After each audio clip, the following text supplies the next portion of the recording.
Hello everyone, my name is Haley Avaro and I'd like to thank you for the opportunity to discuss leveraging English learner assets and building strong homeschool connections.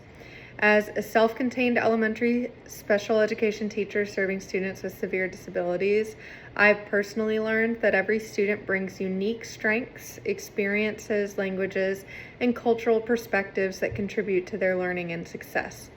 One of the most important things that educators can do is recognizing and building upon those strengths rather than focusing on what students cannot do. So looking at their ability rather than their disability.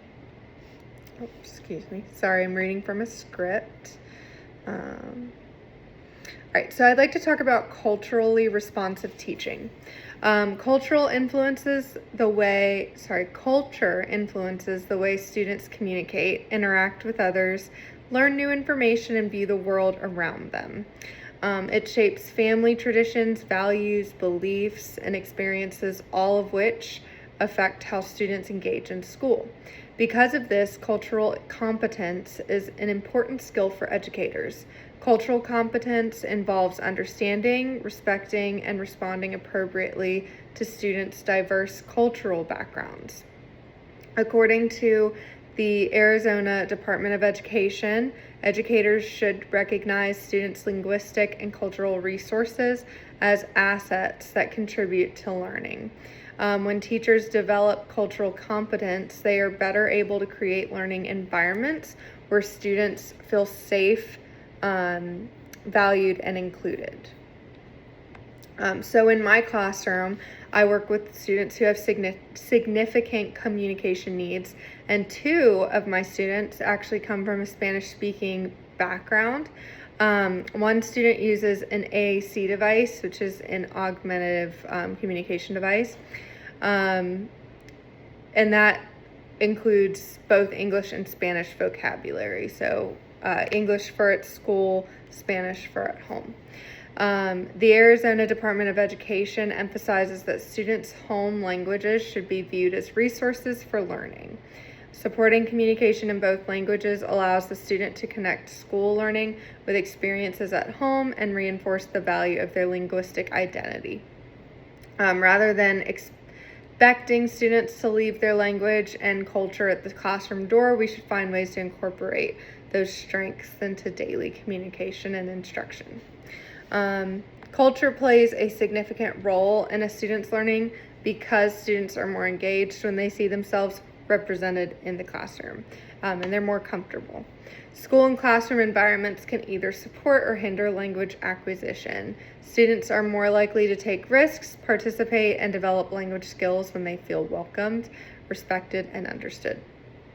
Creating an inclusive environment starts with building positive relationships, maintaining high expectations, providing appropriate supports, and ensuring all students have meaningful opportunities to participate.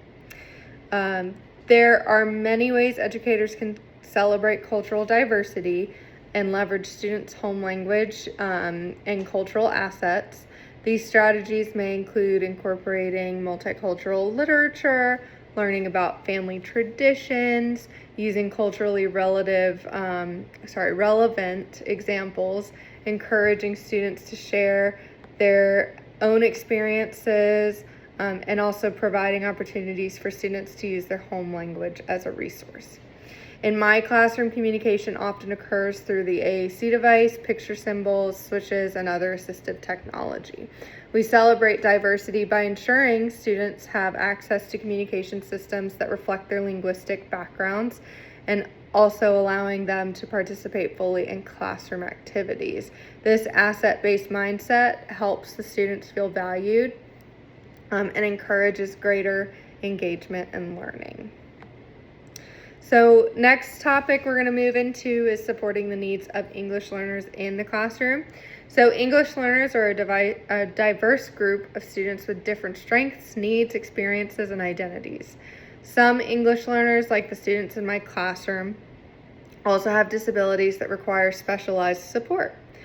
Because of this, instruction must be individualized and responsive to each student's needs.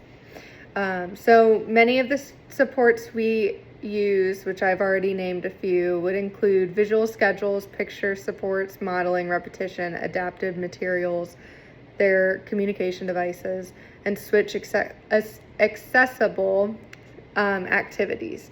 So Echeverria,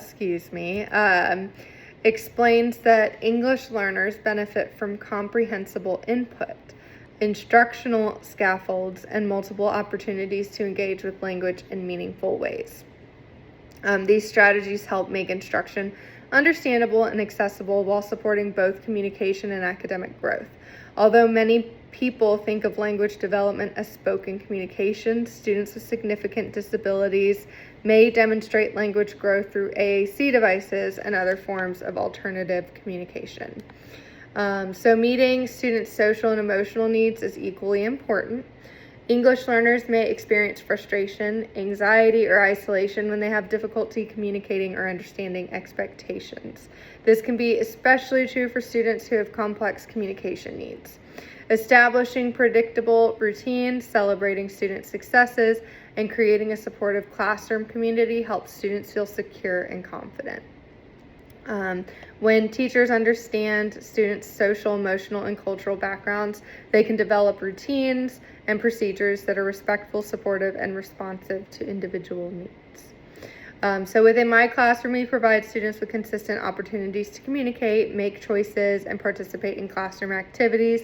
Even when students are nonverbal, they still need opportunities to experience and express preferences, interact with their peers, and develop a sense of belonging.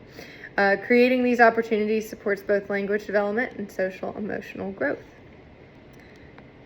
So now we're going into our next section. This is the last one before we reach the end.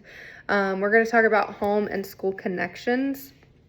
So strong partnerships between families, schools, and communities are essential for student success.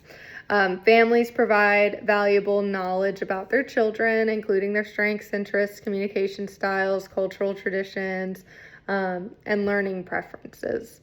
This concept is often referred to as funds of knowledge, which recognizes the that families possess important experiences and expertise that can support student learning. Within my classroom, building relationships with families is a priority to me. Because some families primarily speak Spanish, I often use translation tools to communicate through emails, notes, and classroom updates, as well as a communication log that I send home daily. While these tools are not perfect, they help create more accessible communication and allow families to stay informed about their child's progress and daily experiences. I find it very helpful. I also seek input from families regarding communication preferences, goals, and strategies that are successful at home. These conversations strengthen collaboration and help create consistency between home and school. There are many effective ways to engage families and highlight the value of home languages, providing translated materials, offering interpretation services when available, maintaining regular communication, and inviting families to participate in school events all help strengthen relationships. So Cummins found that maintaining and developing a student's home language supports both language acquisition and academic success. Because of this, I encourage the families to continue communicating with their child in the language they use most comfortable at home. Again, it's all about comfortability for everybody and what supports the best interest of the student. Supporting home language development does not hinder English acquisition. Instead, it actually helps build a stronger foundation for overall learning.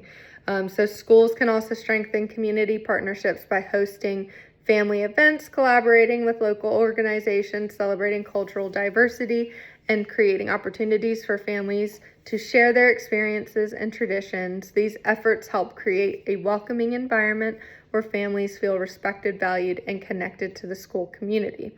So in conclusion, one of the biggest lessons I have learned is that supporting English learners begins with recognizing the strengths they already possess, Every student brings valuable cultural knowledge, language experiences, and personal strengths into the classroom.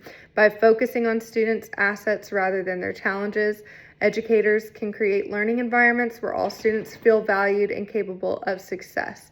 Through culturally responsive teaching, individualized support, and meaningful family partnerships, we can help English learners thrive academically and socially and emotionally while honoring the unique backgrounds that make them who they are. But I'd like to thank everybody for giving me a chance to speak. This is something that I think a lot of people kind of overlook, but it's very important that we are supporting our ELL students. So thank you very much. Have a great night.